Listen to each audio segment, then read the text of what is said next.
So Jim, what does jumping between dimensions mean in regards to art?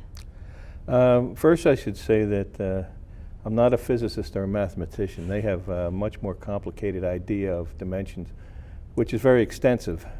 And I also noticed that if you want to know about dimensions, ask the gamer. But I'm going to try and give you my idea of from an artistic point of view.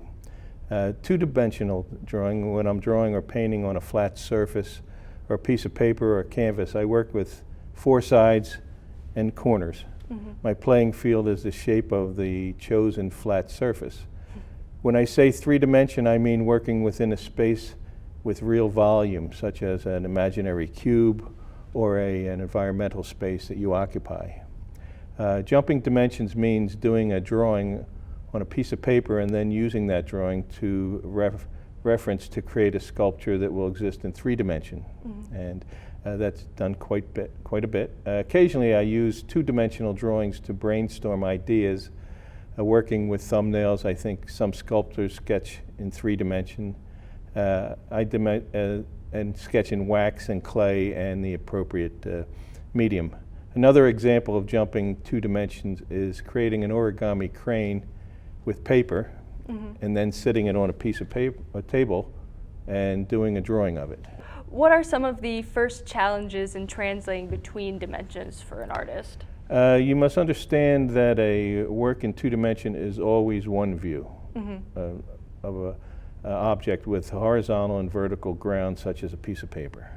Working in 3 dimensions is always multiple views. While composing in 3 dimension, you should always look at all sides, including top and bottom. Another challenge is to decide if you want a composition to be flat or to have depth. You can give the illusion of depth in a 2-dimensional work. It is up to the artist how deep into the picture plane you want to go and keep the image on the surface, while others prefer to move back in depth. Mondrian works on the surface, and Monet, for instance, has depth in his paintings. Okay. So what should artists avoid doing while they're trying to translate between dimensions? Well, one thing is to avoid sticking to your plan, because it never works. As a 2-dimensional drawing begins to expand into 3 dimensions, go with the flow. Mm-hmm. As a sculptor evolves, let the shapes tell you what to do next. Each type of artwork has its own character. You'll also be changing mediums. So let the clay take you into a 3-dimensional world, and then let the pen flow the way it's made to do. Remember that your perimeters are different.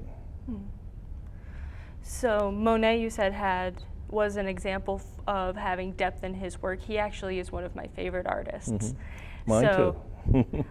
It's very cool to think about him pushing back in dimension within his own art and being able to translate between dimensions and just seeing it in practice. Mm-hmm.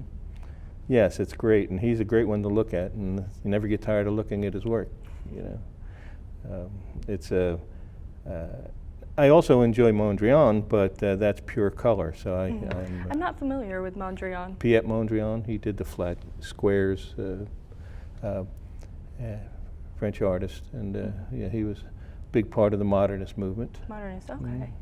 And yeah, Monet is one of my favorite, and with his aerial perspective and color, using colors, blues go back. Mm-hmm. Warm colors come forward, yeah, and he controlled that. Yeah, and that's something we talked about in our 3-dimensional composition video, isn't that? Yes. Mm-hmm. So that's an important element when you're working in 2-dimension, and maybe a little less important, but it still exists for the 3-dimensional composition. So if a sculptor is doing a construction or something like that, the environmental piece, you might want to, you still have to think about colors as to what's going to come forward and what's going to go back.